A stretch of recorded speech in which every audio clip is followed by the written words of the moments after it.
لم يجد رجل الأعمال الغارق في ديونه وسيلة للخروج منها سوى أن يجلس على كرسي بالحديقة العامة وهو في قمة الحزن والهم، متسائلا إن كان هناك من ينقذه وينقذ شركته من الإفلاس. فجأة ظهر له رجل عجوز وقال له: أرى أن هناك ما يزعجك.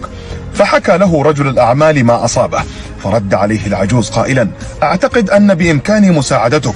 ثم سأل الرجل عن اسمه وكتب له شيكا وسلمه له وقال: خذ هذه النقود وقابلني بعد سنة بهذا المكان لتعيد المبلغ.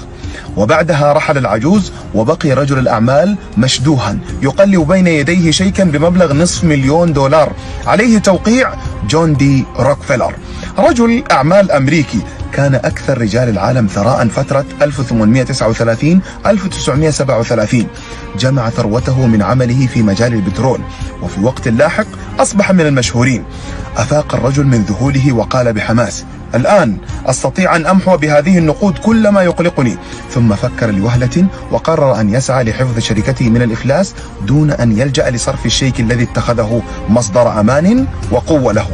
وانطلق بتفاؤل نحو شركته وبدأ أعماله ودخل بمفاوضات ناجحة مع الدائنين لتأجيل تاريخ الدفع، واستطاع تحقيق عمليات بيع كبيرة لصالح شركته. وخلال بضعة شهور استطاع